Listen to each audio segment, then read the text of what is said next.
really take in as people trying to live our lives? Well, yeah. In these unprecedented times, it sure can be confusing as what to do. Seems like prices keep going up. Money, wages, just stay about the same or get worse. Young people out there don't have a lot of options, and for a millennial like me, everybody else out there that's older than us blames us like this is our problem. Well, it's hard to get through these tough times, but I've got a few tips for you today on how you can make it better. Peanut butter and jelly. When things get tough, the tough eat peanut butter and jelly. See?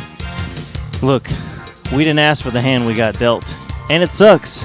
Listen, you're going to have to clamp down a bit. I've had to do it. We've all got to do it. Hopefully we pray for better rain, better days ahead. I don't know if it's coming or not, but listen, nothing beats a good peanut butter and jelly. All that eating out that we're all used to doing, got to give it the cut. Time to revert back to a staple that we all understand from our childhood. Groceries are insane right now. So what's the best thing to do? Well, you got to treat yourself here and there, but for the most part, slimmer back. Eat a peanut butter and jelly. That's right, I pack peanut butter and jellies to work all the time. I've never found anything cheaper than a good old PB&J. Protein, carbohydrates, little sweetness to get you through the day. You can't beat it. It's time to learn how to get bored. See, back in the day, long time ago when people didn't have TVs or radios or phones or the internet or anything that we consider fun these days, people mainly just stared at the walls. That's a joke, of course. They found entertaining things to do. But we've got to learn as a culture to get bored. There's nothing wrong with being bored. Unfortunately, we live in a time where everything is meant to fill us with information. We've all got 15 entertainment subscriptions, different various things keeping our entertainment going. We've got to buy these expensive phones and TVs and computers just to keep us entertained at all times. Because God forbid the walls close in and we have to just sit in an empty room and think. I've personally found that making my life more boring has made it a lot more enriching.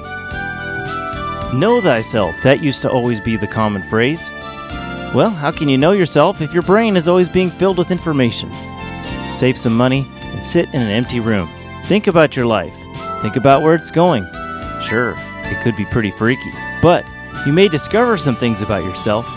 Find out you don't need to be connected, paying all those high premiums to be connected. We've got to stop buying so much stuff.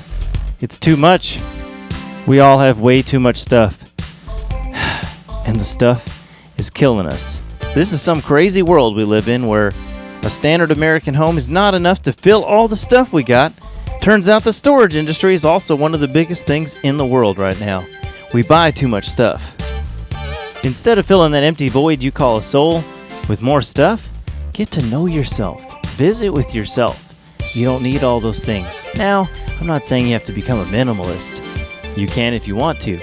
Just don't buy so much stuff. You'll save a lot of money. How many pairs of shoes does a man need? Not very many. Probably the pair he's wearing. Maybe a nice pair to go out. A good pair of sneakers, that's about it. Do you really need a new phone or a new gadget? Or are you just bored? Boredom can kill you. It can cost you a lot of money.